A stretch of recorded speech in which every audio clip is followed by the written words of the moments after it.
नमस्कार, बहुत स्वागत आपका चौकस भारत में। मैं आपका दोस्त ब्रजेंद्र। शिक्षक नियुक्ति मामला अभी भी खटाई में है। पेशोपेश में है वो अभ्यर्थी जो बीपीएससी के तहत फॉर्म भरे हैं, अप्लाई किए हैं शिक्षक बनने के लिए बिहार में। दरअसल बीएड और डीएलईडी ये जो पेच है, इसमें सरकार फंस रही है। सुप्रीम कोर्ट का आदेश आया। आदेश आने के बाद 1 to 5 यानी क्लास 1 से लेकर 5वीं कक्षा तक के बच्चों को पढ़ाना उचित नहीं समझा है सुप्रीम कोर्ट ने। बीएड ट्रेंड जो अभ्यर्थी हैं, शिक्षक हैं, उनको अपग्रेड करने की ज़रूरत है, यानी ऊपर के बच्चों को पढ़ा सकते हैं बीएड वाले, नीचे के लिए प्राथमिक शिक्षक ही काफ़ी हो सकते हैं। कल 15 अगस्त को मुख्यमंत्री भी जो गांधी मैदान है वहाँ से उन्होंने ये घोषणा किया है कि भाई हम तो बच्चे बच्चियों को पढ़ाना चाहते हैं और यही है कि प्रक्रिया में हम लगे हुए हैं, शिक्षकों की बहाली कर रहे हैं और क्रीम शिक्षक लाने का प्रयास कर रहे हैं। लेकिन सवाल ये है कि जो शिक्षक बनने के लिए बीपीएससी को अप्लाई कर चुके हैं उनका क्या होगा?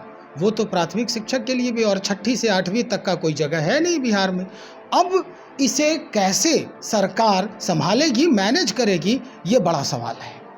हम इस बाबत पहुँचे, हमारे साथ बिहार शिक्षक संघर्ष मोर्चा के जो संरक्षक हैं संदीप सौरभ जी, सह विधायक हैं पालीगंज से। इन्हीं से आज हम मुखातिब हैं, इन्हीं से बातचीत करते हैं कि सरकार की जो रवैया है या जो स्थिति है इनकी, वो अब क्या करने जा रही है। आप भी इस मोर्चे के संरक्षक हैं, आपके जहन में किस तरह की बात आ रही है? देखिए, जो मोर्चा हम लोग का है वो तो नियोजित शिक्षकों का है जी। और जहाँ तक सुप्रीम कोर्ट के आदेश के बाद बिहार सरकार का क्या रुख होगा, हमें लगता है कि सरकार को जल्द से जल्द इस पर अपना रुख स्पष्ट कर देना चाहिए। क्योंकि प्राथमिक में जिन छात्रों ने अप्लाई किया है उसका एक बड़ा हिस्सा जो है वो बीएड धारी लोग हैं, जो बीएड किए हुए हैं।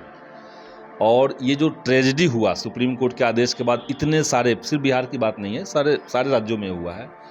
इतने सारे बीएड स्टूडेंट्स जो हैं उनको समझ में नहीं आ रहा कि अब क्या करें, और सब निराश हैं। तो हमें लगता है कि सबसे पहले तो एनसीटी की इसकी जवाबदेही थी।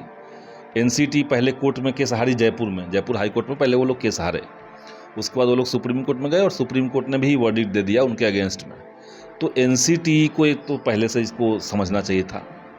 खैर, वो एक बात है। अब बिहार सरकार को जो करना चाहिए कि सबसे पहले इस पर अपना रुख स्पष्ट करना चाहिए। लिखित में आप लाइए, आप ये लाइए कि आप बीएड वाले जो स्टूडेंट्स, जो लोग अप्लाई कर चुके हैं, जिनका अभी से 1 सप्ताह बाद एग्ज़ाम होना है, वो क्या करें। जी। एक तो ये बात।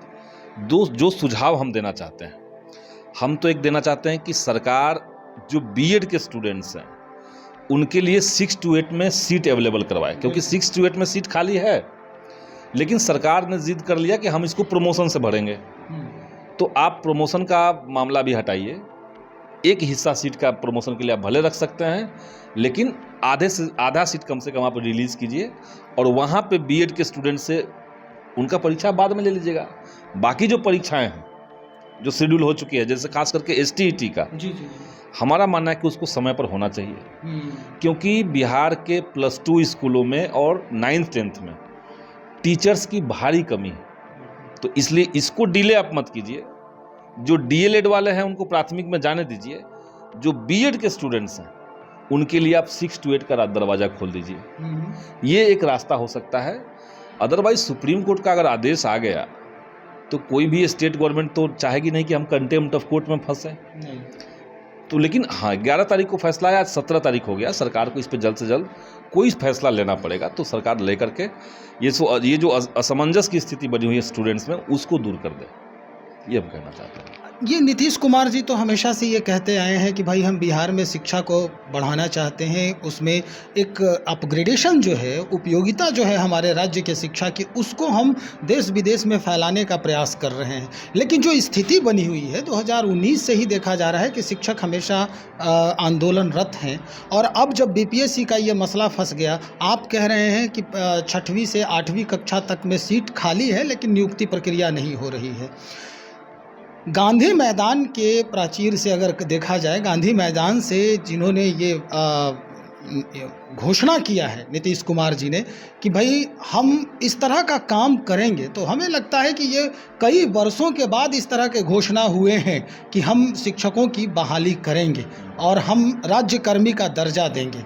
अब सर क्या लग रहा है कि वाकई में सरकार पक्ष में है या ढुलमुल रवैया है, क्योंकि चुनाव भी है 2024 का। बात है कि बिहार में पहली बार ऐसा हुआ है कि कोई मुख्यमंत्री ने 15 अगस्त के दिन गांधी मैदान से ये अनाउंस किया कि हम सभी नियोजित शिक्षकों को राज्यकर्मी का दर्जा देंगे। अब उन्होंने शब्द क्या इस्तेमाल किया, उन्होंने कहा कि सरकारी कर देंगे। जो भी तो नियोजन से आपको सरकार अपनी कर्मी अगर बना लेगी तो ही राज्यकर्मी हुआ। लेकिन ये पहली बार अगर घोषणा हुई तो ये सीधे सीधे देश के माने बिहार के जितने सारे नियोजित शिक्षक हैं उनके साझे संघर्षों की जीत है, बढ़त है। जो महागठबंधन के भीतर की पार्टियां हैं उनके तर्कों का, उनके दबावों का एक सफल रिजल्ट है और सरकार की अपनी संवेदनशीलता दिखा रही है। नहीं तो इससे पहले जितनी सरकारें थी, शिक्षकों की मांग तो राज्यकर्मी का दर्जा के रूप में बहुत लंबे समय से चल रहा है, लेकिन पहले की किसी सरकार ने कहा नहीं, बल्कि उल्टा जब यहाँ पे बीजेपी सरकार में थी तो बीजेपी के सुशील कुमार मोदी जी ने कहा कि अगर भगवान भी ज़मीन पर आ जाएगा तब भी इनको राज्यकर्मी का दर्जा नहीं मिलेगा। लेकिन इस सरकार ने कर दिखाया। तो ये दिखा रहा है कि महागठबंधन की जो सरकार है वो बेहतर शिक्षा को लेकर के प्रयासरत है और उसमें शिक्षकों का जो बेहतरी हो सकता है उस दिशा में लगातार हम लोग कार्यरत हैं। अगर सरकार ने जो घोषणा किया, कल माननीय मुख्यमंत्री महोदय ने परसों जो घोषणा किया, उसमें अगर किसी तरह की गड़बड़ी होती है, कोई यू टर्न होता है, तो बिहार शिक्षक संघर्ष मोर्चा तो है ही, बना हुआ भी है। जब तक ये मांग पूरा नहीं हो जाएगा तब तक तो ये मोर्चा रहेगा। हम लोग बैठक करके आगे की रणनीति बना सकते हैं, लेकिन अभी लग रहा है कि हम लोग का जो प्रयास है वो सफल दिशा में जा रहा है। सफल दिशा में जा रहा है। आखिर में बस यही सवाल है कि क्या पूरा जो आपका कुनबा है शिक्षक संघर्ष मोर्चा के, वो इस फैसले से कितना सपोर्टिव है आप सबके साथ? और देखिए, अब हो सकता है कि कई लोगों को लगे कि अभी तत्काल हो जाना चाहिए था। हम भी चाहते हैं कि तत्काल हो जाना चाहिए था, लेकिन हमारे चाहने भर से तो नहीं हो जाएगा। सरकार के साथ जब आप कोई संघर्ष में जाते हैं तो आप एक कदम बढ़ते हैं, सरकार एक कदम बढ़ती है। अब उस एक कदम बढ़ने को आप पॉजिटिव लेते हैं कि नहीं लेते हैं? भगत सिंह ने कहा था कि आप लड़ाई लड़िए 16 आने का, लेकिन 4 आना अगर मिलता है तो उसको जेब में रख करके और 12 आने के लिए संघर्ष तेज कर दीजिए। तो हम लोग तो ये देख रहे हैं ना कि जहाँ पे कभी कोई कह नहीं रहा था कि हम राज्यकर्मी का दर्जा देंगे, अब माननीय मुख्यमंत्री महोदय ने खुद मन से कहा कि आपको सरकारी करेंगे, इस बहाली को हो जाने दीजिए, जो ही परीक्षा होने वाली है, इसके बाद हम आपको सरकारी करेंगे। तो ये तो एक बढ़त है, इसको तो हम लोग समझ रहे हैं। अब वो तत्काल नहीं हो रहा है तो उसमें हम लोग और बात करेंगे, निगोशिएट करेंगे कि जल्दी से प्रोसीजर को आगे बढ़ाइए। चुनावी पेच में तो फंसेगा नहीं? चुनाव तो है, लेकिन चुनावी पेच में नहीं फंसेगा। ये सब तो जनता के पक्ष वाले निर्णय हैं। इससे बिहार के 4 लाख से ज़्यादा शिक्षकों का कल्याण होगा। जो महिला शिक्षक है उनको स्थानांतरण का तत्काल प्रावधान उनका हो जाएगा। तो ये तो अच्छा है, जल्दी हो जाएगा तो अच्छा है। इसमें चुनाव का मेरे ख्याल से कोई मामला नहीं है। नहीं, कारण कि अगर आचार संहिता लागू हो जाता है, जैसा कि एडमिट कार्ड जारी हो गया और अभी भी वही रवैया है, सोच नहीं पा रही है सरकार कि इन लोगों का करें तो क्या करें हम। आचार संहिता में अभी समय है, ठीक, और एक सरकार का नोटिफिकेशन आना है, उसके बाद सारी चीज़ें हो जानी है। तो प्रोसीजर तो चल ही सकता है, चुनाव के दौरान भी चल सकता है, इसमें कोई दिक्कत नहीं है। चलिए, बहुत शुक्रिया जानकारी देने के लिए। तो हमारे साथ संदीप सौरभ जी, ये विधायक हैं पालीगंज से और बिहार शिक्षक संघर्ष मोर्चा के संरक्षक भी हैं, जो हमेशा से शिक्षकों के हित की बात की है जिन्होंने, और हमेशा आंदोलन में शिरकत किए हैं, शरीक भी हुए हैं, सहयोग किए हैं। सरकार से हमेशा बातचीत हो रही है, उस बाबत निश्चित तौर पर सरकार कुछ न कुछ सकारात्मक रवैया इस बाबत अपनाएगी ही अपनाएगी, चूँकि मुख्यमंत्री नीतीश कुमार ने खुद ही गांधी मैदान से ऐलान किया है 15 अगस्त को कि हम उन शिक्षकों का बहुत जल्द हित करने वाले हैं, यानी सरकारीकरण करने वाले हैं, जो हमेशा इस बात को उठाते नजर आए हैं। देखते हैं क्या कुछ हो पाता है।